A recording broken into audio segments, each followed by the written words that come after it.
कि ठंडी हवा में रमेश साइकिल पर दूध के डिब्बे लटकाए अपनी गली से निकल रहा था। उसकी आंखों में नींद बाकी थी, लेकिन जिम्मेदारियां ऐसी थी कि थकान दिखाने का भी वक्त नहीं था। रास्ते में उसने देखा कि एक बूढ़ा आदमी सड़क के किनारे गिरा पड़ा है। लोग आ जा रहे थे पर कोई रुका नहीं।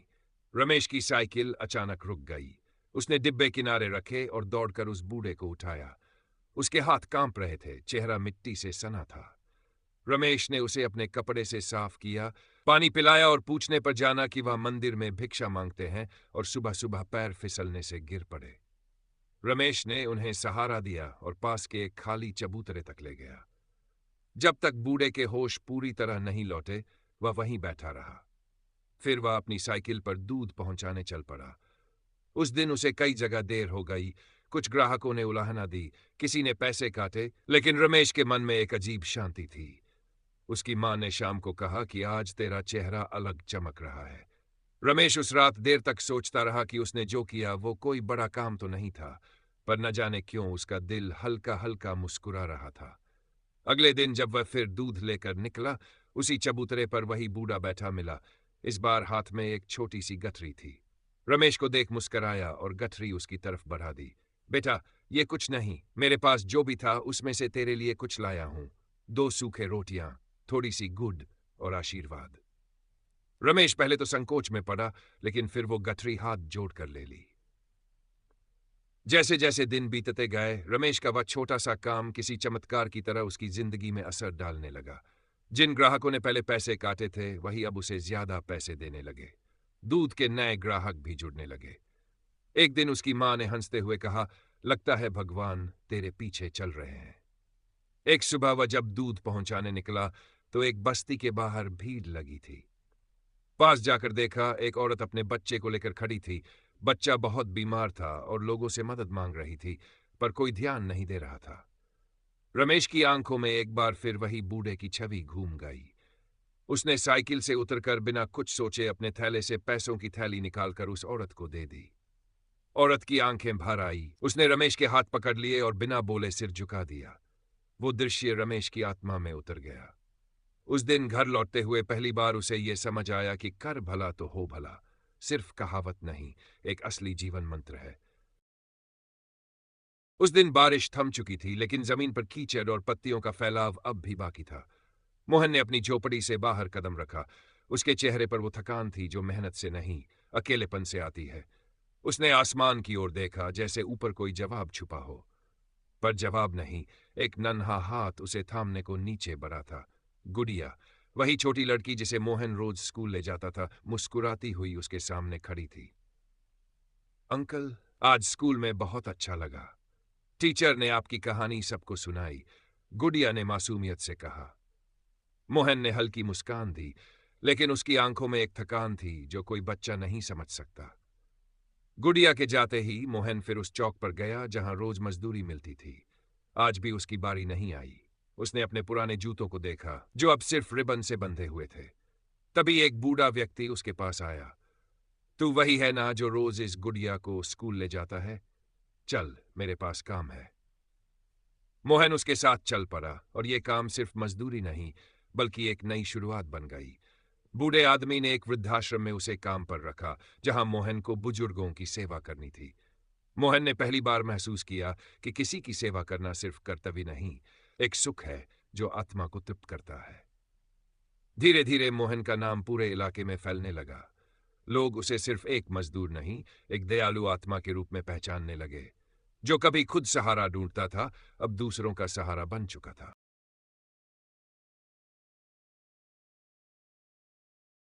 वृद्धाश्रम की सुबहें अब मोहन के जीवन का सबसे सुकून भरा हिस्सा बन गई थी। वह हर दिन बुजुर्गों को नाश्ता परोसता, उनकी दवाइयां देता और दोपहर को उनके साथ बैठकर कहानियां सुनता, जैसे उसके अपने दादा दादी फिर से लौट आए हों। उन कहानियों में हंसी थी, आंसू थे और कई अनकहे अनुभव थे जो जीवन के असली अर्थ को उजागर करते थे। एक दिन एक वृद्धा ने कांपते हाथों से मोहन की हथेली थाम ली और बोली, बेटा, तू इस दुनिया में बस एक फरिश्ता बनकर आया है। जब अपने बच्चे हमें भूल गए, तू हमारे लिए बेटा बनकर आया। मोहन की आंखों में पानी आ गया। उसने पहली बार महसूस किया कि उसका बचपन जो माता पिता के बिना अधूरा था, अब इन अनजान मगर अपनत्व से भरे चेहरों में कहीं पूरा हो रहा था। इसी दौरान उसी मोहल्ले की एक सामाजिक कार्यकर्ता सीमा, जो समय समय पर वृद्धाश्रम में आकर बुजुर्गों के लिए किताबें और कपड़े देती थी, मोहन से प्रभावित हुई। उसने देखा कि कैसे एक सीधा साधा लड़का अपने छोटे छोटे कामों से इतने दिल जीत लेता है। एक दिन उसने मोहन से पूछा, तुम हर किसी की मदद करते हो, लेकिन क्या कभी किसी ने तुम्हारे लिए कुछ किया? मोहन मुस्कुराया, जब मैं दूसरों का बोझ हल्का करता हूं तो मुझे खुद हल्का लगने लगता है। यही मेरी सबसे बड़ी मदद है। सीमा उस जवाब से इतनी प्रभावित हुई कि उसने मोहन की कहानी को एक स्थानीय अखबार में लिख दिया। अगले हफ्ते मोहन की तस्वीर के साथ उसकी जीवन यात्रा छपी थी, एक अनाथ जिसने बुजुर्गों को अपना परिवार बनाया। अब हर तरफ से मदद आने लगी। लोग वृद्धाश्रम के लिए दान देने लगे, नए बिस्तर, दवाइयां, कपड़े और खाने पीने का सामान आने लगा। लेकिन मोहन वही रहा, सादा, सरल और सच्चा। सीमा धीरे धीरे मोहन के और करीब आती चली गई। वो जब भी वृद्धाश्रम आती, सीधे मोहन से मिलती, कभी उसकी मदद करती, कभी बस उसकी बातें सुनती। दोनों की बातचीत में सहज अपनापन था, जैसे पुराने परिचित हो। सीमा की आंखों में मोहन के लिए एक अलग सी चमक थी, और मोहन को भी अब उसका इंतजार रहने लगा था। एक शाम वृद्धाश्रम के प्रांगण में हल्की बारिश हो रही थी। बुजुर्ग बरामदे में बैठकर चाय पी रहे थे, और मोहन एक एक कर सबको गर्म पकोड़े बांट रहा था। सीमा ने एक छतरी के नीचे खड़े होकर मोहन को देखा, भीगते हुए, मुस्कुराते हुए, बिना किसी शिकायत के। वो पल सीमा के दिल में कहीं गहराई तक उतर गया। सीमा ने धीरे से जाकर मोहन के हाथ में दूसरा कप चाय थमाया और बोली, जब तू यहां नहीं होता ये जगह अधूरी लगती है। मोहन ने मुस्कुराकर कहा, और जब आप आती है तो सब कुछ पूरा लगता है।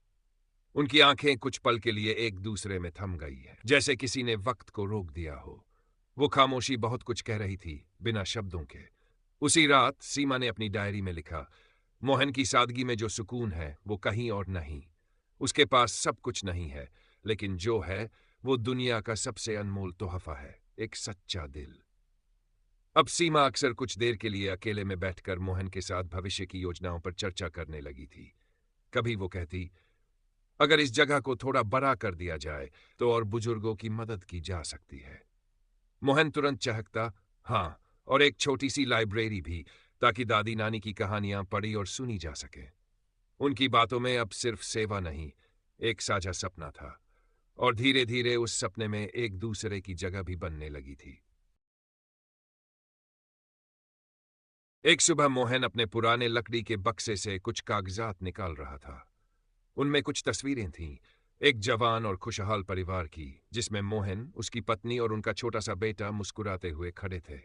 तस्वीर पर जमी धूल उसने धीरे से पोंछी, पर उस धूल के नीचे छुपा अकेलापन आंखों से झलक आया। सीमा वहीं आकर चुपचाप खड़ी हो गई। उसने मोहन के हाथ से तस्वीर लेकर देखा और बिना कुछ पूछे उसके पास बैठ गई। मोहन बोला, यह मेरा बेटा है, रोहन। बहुत सालों पहले विदेश चला गया, फिर कभी लौटकर नहीं आया। शायद वह समझता है कि मैं अब उसका नहीं रहा, पर मैं हर साल उसके लिए एक चिट्ठी जरूर लिखता हूं, बिना जवाब की उम्मीद के। सीमा ने धीरे से उसका हाथ थामा। वह बोली, अगर एक बेटा अपने पिता को भूल सकता है, तो शायद दुनिया को एक नया बेटा और एक नई बेटी भी मिल सकती है जो उन्हें भूले नहीं। हम सब यहां एक दूसरे के रिश्ते दोबारा बुन सकते हैं। उस दिन सीमा ने निश्चय किया कि वह न सिर्फ मोहन की मदद करेगी, बल्कि उस वृद्धाश्रम को भी एक सच्चे घर में बदलने में अपना योगदान देगी। उसने अपने ऑफिस में एक छोटी टीम बनाई और वृद्धाश्रम के लिए एक अभियान शुरू किया, जहां लोग आकर बुजुर्गों के साथ समय बिता सकें, कहानियां सुन सकें, उन्हें गले लगा सकें। मोहन अब सिर्फ एक सेवक नहीं था, बल्कि उस परिवर्तन का चेहरा बन चुका था। मीडिया वाले भी वृद्धाश्रम में आने लगे थे, कहानियां लिखी जाने लगी थी, वीडियो बनाए जाने लगे थे। मोहन और सीमा की जोड़ी एक मिसाल बनती जा रही थी, दूसरों के लिए प्रेरणा और बुजुर्गों के लिए आशा। उसी शाम वृद्धाश्रम में हलचल सी थी। कोई नया आगंतुक आया था, जिसकी कार सीधे मुख्य द्वार पर आकर रुकी। मोहन बाहर कुर्सी पर बैठा चाय पी रहा था, और बाकी बुजुर्ग अंदर अपने अपने कमरों में थे। दरवाजे से एक अधेड़ उम्र का आदमी अंदर आया, सूट में, पर आंखों में उलझन और चेहरे पर भारीपन लिए। वह धीरे धीरे कदम बढ़ाता हुआ मोहन के पास आया और ठिठक गया। मोहन ने चाय की चुस्की ली और उस पर नजर डाली। कुछ पल दोनों की आंखें मिली और अचानक मोहन के हाथ से कप छूट गया। रोहन! मोहन की आवाज कांप गई। सामने खड़ा व्यक्ति झुका और मोहन के पैरों के पास बैठ गया। उसका सिर झुक गया और आंखों से आंसू टपकने लगे। वह फुसफुसाया, पापा, मुझे माफ कर दीजिए, बहुत देर कर दी आने में। मोहन की आंखें भी भर आईं। वह धीरे से उसका चेहरा ऊपर उठाता है और कहता है, तू आया, बस यही काफी है। देर सबेर तो सब ठीक हो जाता है। वृद्धाश्रम के बरामदे में खड़े बाकी बुजुर्ग चुपचाप ये दृश्य देख रहे थे। सीमा अंदर से बाहर आई और उसकी आंखों में सुकून की चमक थी। उसने मोहन को रोहन से लिपटते देखा और यह भी देखा कि कभी जो रिश्ता खो गया था वो आज अपने पूरेपन में लौट आया था। उस रात मोहन पहली बार जल्दी सोया। सिरहाने एक पुरानी तस्वीर रखकर, जिसके पीछे आज पहली बार रोहन ने कुछ लिखा था, अपने सबसे अच्छे दोस्त, अपने पिता के नाम। अगले दिन सुबह रोहन ने वृद्धाश्रम के लिए एक फंड की घोषणा की, जिसमें वह हर महीने एक बड़ी रकम दान देने वाला था। लेकिन इससे ज्यादा अहम यह था कि उसने वहां एक दिन हर हफ्ते बिताने की शपथ ली थी। सिर्फ अपने पापा के साथ नहीं, बल्कि उन तमाम बुजुर्गों के साथ जिनके पास अब कोई अपना नहीं था। सीमा खिड़की से बाहर आसमान की तरफ देख रही थी। उसने मुस्कुराते हुए बुदबुदाया, कभी कभी भला करने से कोई चमत्कार नहीं होता, पर कोई इंसान जरूर बदल जाता है।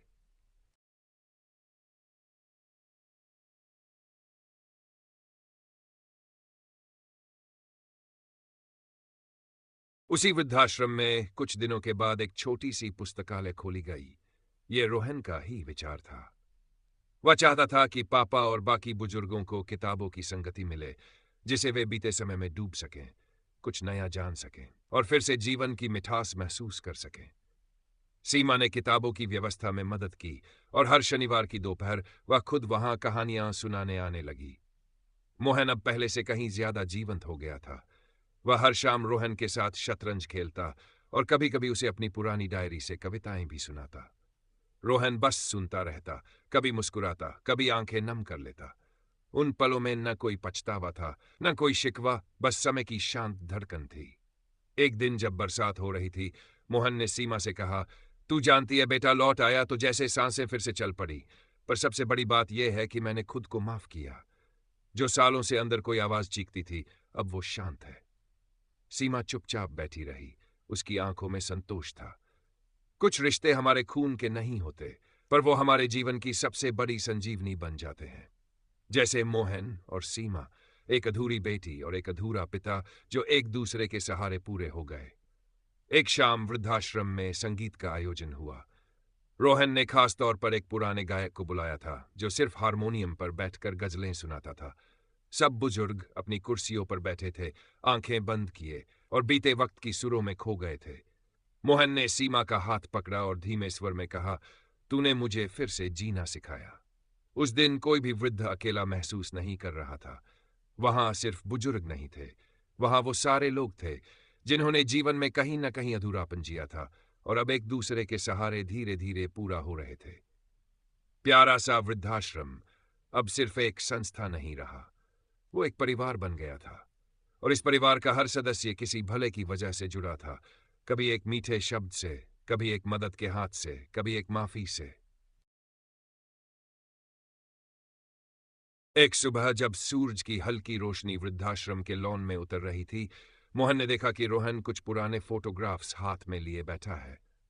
उन तस्वीरों में उसका बचपन, मां का चेहरा और एक पुरानी टूटी साइकिल की तस्वीर थी। मोहन चुपचाप उसके पास बैठ गया। दोनों के बीच एक लंबा मौन पसरा रहा, वो मौन जो सिर्फ अपनेपन में होता है। पापा, रोहन ने धीरे से कहा, क्या आपको याद है, आप मुझे उस साइकिल पर स्कूल छोड़ने आते थे, बारिश में भीगते हुए? मोहन की आंखों में हल्का सा पानी तैर गया। उसने रोहन की पीठ पर हाथ रखा। मुझे सब याद है बेटा, उस दिन जब तू गिरा था और मैं तुझसे ज्यादा रोया था। सीमा दूर से ये दृश्य देख रही थी। उसने चुपचाप एक गर्म चाय की ट्रे उनके पास रख दी। वह कुछ न कहकर बस मुस्कुराई और वापस लौट गई। वो जानती थी कुछ रिश्ते शब्दों से नहीं, खामोशी से भरते हैं। उस दिन रोहन ने वृद्धाश्रम में सबके लिए एक खास आयोजन की योजना बनाई। पिछले पन्नों की शाम। हर बुजुर्ग को कहा गया कि वे अपनी सबसे प्यारी याद, एक घटना या कोई कविता उस शाम साझा करें। मोहन ने भी सहमते हुए अपनी पुरानी डायरी निकाली। जब शाम ढली, छोटे से हॉल में लोग अपनी कुर्सियों पर बैठे। चाय की महक थी, कुछ बच्चों की हंसी थी जो पास के स्कूल से आए थे, और एक गुनगुनाता सा माहौल था। मोहन ने डायरी खोली और पढ़ना शुरू किया। जब मैं जवान था, मैंने प्यार किया था, पर वक्त, हालात और मेरी जिद ने उसे मुझसे दूर कर दिया। फिर मैंने बेटे से प्यार किया, पर वही जिद वहां भी आड़े आ गई। आज जब मैंने दोनों को खोकर फिर से पाया है, तो समझ आया है, कर भला तो हो भला। वक्त भले ही लगे, पर जो सच्चा हो वो लौट कर आता है। लोगों की आंखें भीगी थीं। सीमा ने अपनी दादी का हाथ थाम रखा था, जो चुपचाप हंस रही थी। रोहन ने मोहन के कंधे पर हाथ रखा और पहली बार कहा, आप मेरे सिर्फ पापा नहीं, मेरे सबसे अच्छे दोस्त हैं। उस रात वृद्धाश्रम में कोई अकेला नहीं था। हर किसी को कोई अपनी कहानी में मिल गया था। मोहन अब हर दिन एक नई डायरी में लिखता।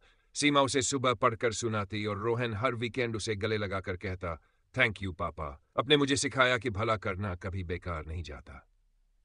इसी तरह हर दिन वहां की हवा में एक मीठी सी सीख होती, जो किसी किताब में नहीं मिलती, जो सिर्फ रिश्तों में मिलती है, जहां उम्र मायने नहीं रखती, जहां दिल के भलेपन से परिवार बनता है।